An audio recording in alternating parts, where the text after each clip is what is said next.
Petugas imigrasi kelas khusus Batam berhasil mengamankan belasan warga negara asing yang melanggar keimigrasian saat dirazia. Ya, 10 diantaranya diduga kuat menjadi wanita penghibur di beberapa klub malam yang ada di kota Batam. Di mana 11 warga negara asing ini ditangkap di beberapa lokasi, yaitu di sekitar Nagoya City Walk serta di Sungai Jodoh.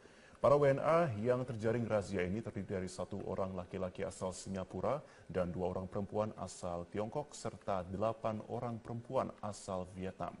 Petugas menyita barang bukti seperti paspor yang sudah melewati batas kunjungan atau overstay.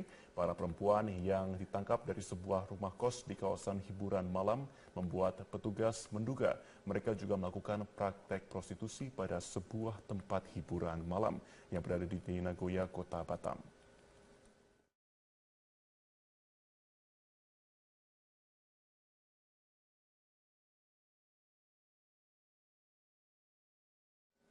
Sementara itu, 3 warga negara asing asal Tiongkok diamankan petugas kantor imigrasi kelas 2 Sukabumi, Jawa Barat karena melanggar izin keimigrasian. Ketiganya ditangkap setelah hampir 6 bulan bekerja di sebuah pabrik batu bata.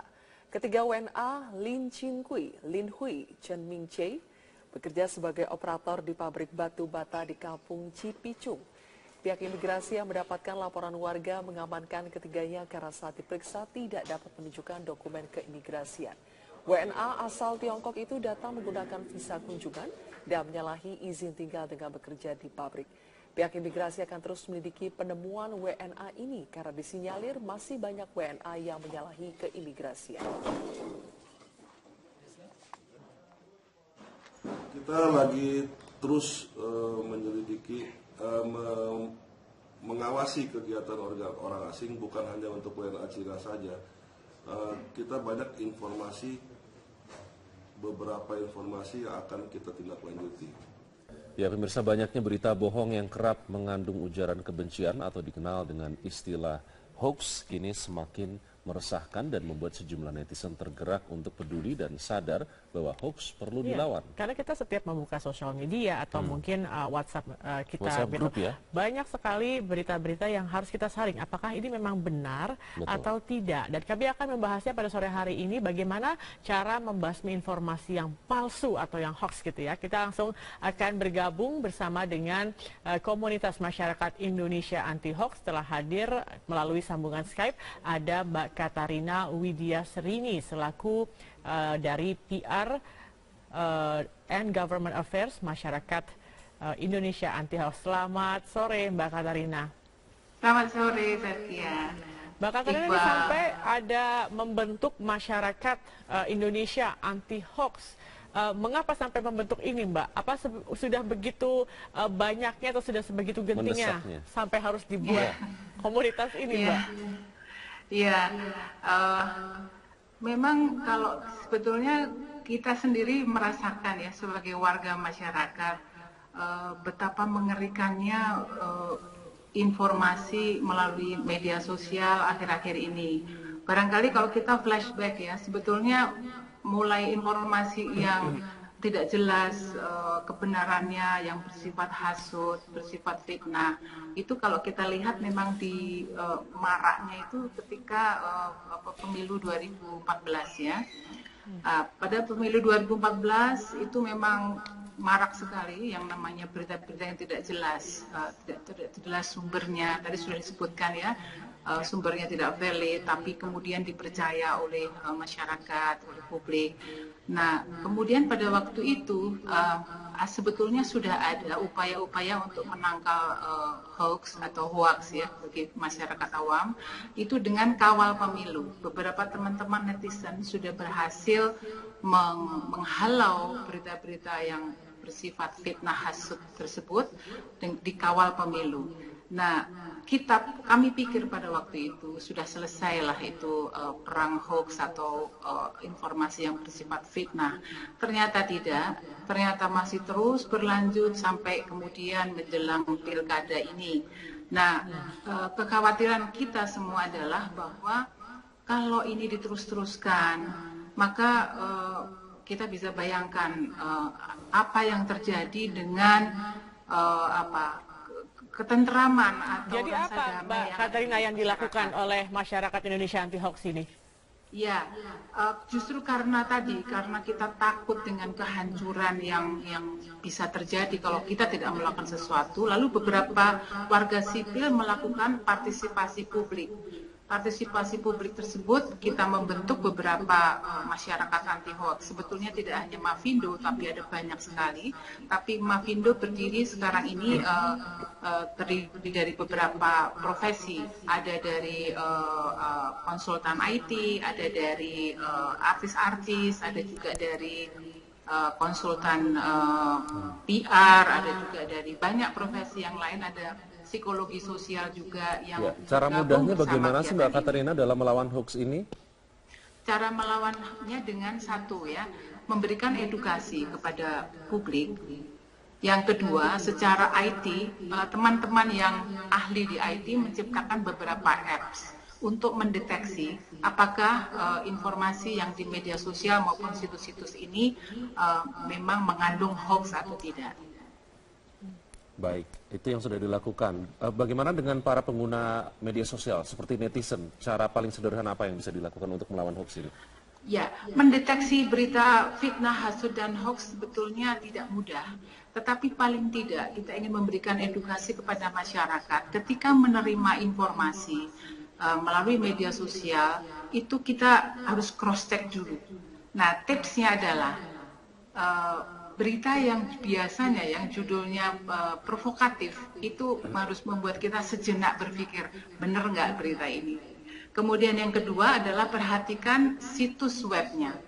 Nah, kalau artinya adalah ambil nafas 1-5 ya, berpikir apakah ini memang valid, benar atau tidak. Itu sudah menolong. Karena biasanya yang terjadi adalah begitu kita menerima informasi langsung kita sebar.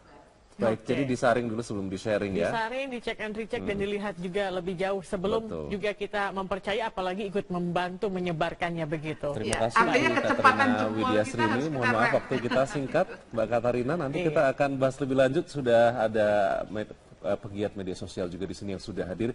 Kita akan langsung panggil Mbak Olga Lydia. Silakan. Sudah di Newsline Metro TV, nanti kita akan bahas lebih lanjut bagaimana kita sebagai netizen ya tentunya. Mbak Olga, selamat sore, apa kabar? Halo, selamat sore. Oke, kita akan bahas lebih lanjut lagi. Kita tadi sudah mendengarkan sedikit dari Mbak Katarina, tetapi kita akan ikuti dulu headline news pukul 15 waktu Indonesia Barat. Tetap bersama kami di Newsline. Sudah hadir di studio Newsline, Mbak Olga Lydia, pegiat media sosial yang juga bergabung di komunitas masyarakat Cukup anti aktif hoax loh Mbak Olga ini di sosial media, dan saya perhatikan, saya follow juga di Twitternya kan, dan sering memerangi hoax begitu ya Mbak ya. Bagaimana cara yang paling sederhana untuk melawan hoax yang masih beredar? Terutama sih ya itu seperti kata Mbak Rini tadi, bahwa jempolnya jangan terlalu cepat menyebarkan berita gitu. Kita harus analisa juga gitu, dan terutama yang paling gampang adalah sumbernya dari mana. Banyak sekali website sekarang judulnya kayak canggih-canggih gitu, kayaknya bombastis keren ya. banget gitu, tapi sebetulnya kalau kita cek nggak jelas ini siapa yang nulis, apakah ada badan hukumnya, apakah kalau betul saya demikian rajin pengen tahu siapa yang punya ini, nggak ketahuan karena anonim. Mungkin tidak semua memiliki pengetahuan atau wawasan bagaimana bisa memfilter mana memang ini web yang resmi, mana misalnya akun yang mungkin Mbak Olga bisa memberikan juga sedikit tips untuk pemirsa. Ini loh akun yang harusnya kredibel adalah media seperti ini atau mainstream media atau seperti enggak. ini. Jadi yang paling gampang adalah kalau kita terima berita, coba kita cek dulu ke media yang mainstream.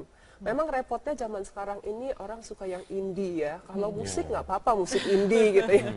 Baju label indie boleh gitu. Tapi masalah kalau berita itu mau nggak mau kita harus cek ke media yang mainstream.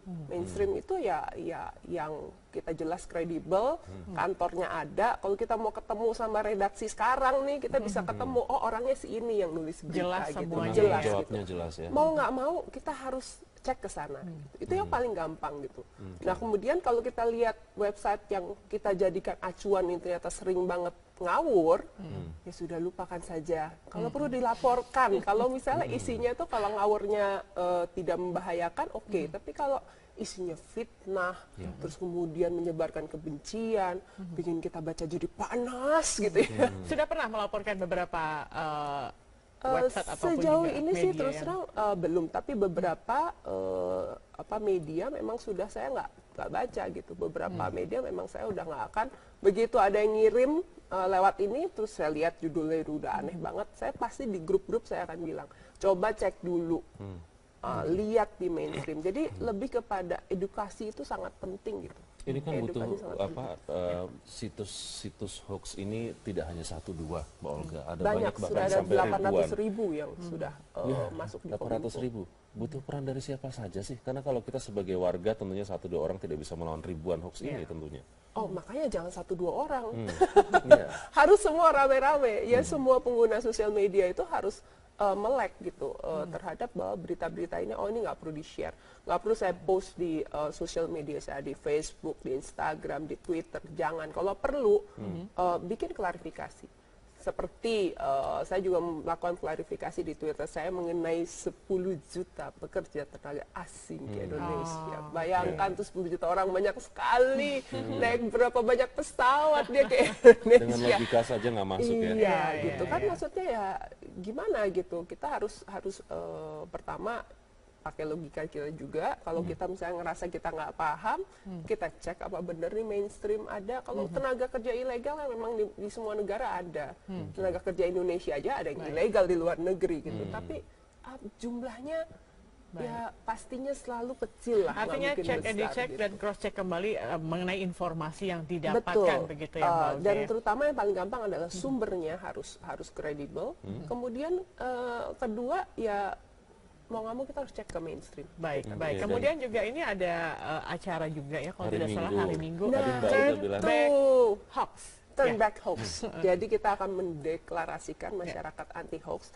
Biar yang suka nyebar-nyebarin hoax itu gentar Ini gitu mau ya. acaranya seperti Harus apa sih Mbak rame-rame. nanti? Mau seperti apa? Acara rame di Car Free Day sudah ada beberapa kota yang ikut, tidak hanya Jakarta, tapi juga Surabaya, Semarang, Bandung, Solo dan juga Wonosobo. Jadi rame. Diharapkan Apa- kota-kota yang lain juga ikut karena masyarakat yang menggunakan sosial media kan seluruh Indonesia nih.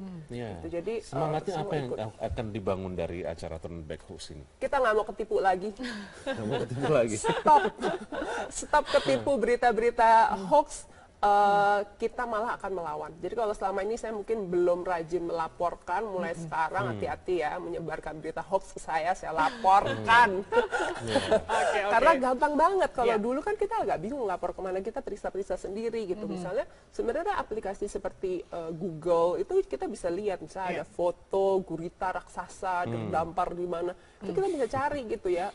Sama kita meng-Google kata-kata misalnya berita Olga Lydia di Google gitu, tapi ternyata foto juga bisa di Google. Ini asalnya dari mana yang gambar pertama kali ini? Sudah diedit atau di apa Karena Sudah ternyata diedit, banyak apa sekali bisa. gambar juga sangat tidak akurat ya, Iya. tidak Iya. sesuai. Baik, nanti kita nantikan hari Minggu, Oke. Mbak Olga. Nanti Ya. bagi Anda yang Ya. sudah gerah mungkin, banyak sekali berita bisa hoax langsung datang. berpartisipasi dan juga ingat Iya. ketika mendapatkan berita tadi Mbak Olga bilang ya dicek kembali dilihat dulu apakah memang ini konten yang memang benar atau tidaknya Betul. seperti itu. Jangan sampai Oke. jari Anda ini ikut menyebarkan berita-berita yang belum tentu akurat Ya. begitu. Sekarang jarinya dipakai untuk melapor karena jalur untuk melaporkannya sudah banyak sekali. Baik. Saya mau Kominfo belajar ada, deh polisi ke juga ada. Mbak Olga gimana bedain hoax dan enggak, tapi nanti kita sambil ngopi ya. Inilah headline news pukul 3 waktu Indonesia Barat. Sekretaris Jenderal Dewan Pimpinan Pusat Front Pembela Islam Novel Bamukmin melaporkan Gubernur nonaktif Basuki Cahayapurnama atau Ahok ke Polda Metro Jaya Kamis sore. Dengan didampingi tim kuasa hukumnya, Novel melaporkan Ahok atas dugaan pencemaran nama baik terkait pernyataan Ahok usai menjalani persidangan Selasa lalu. Ahok menyebut ada salah satu saksi persidangan yang malu dan tidak mengaku jika pernah bekerja di salah satu restoran asal Amerika Serikat. Ahok menyampaikan hal tersebut berdasarkan keterangan dalam berita acara persidangan milik Novel. Novel pun menjelaskan bahwa BAP tersebut diketik oleh polisi dan dirinya tidak sempat membacanya.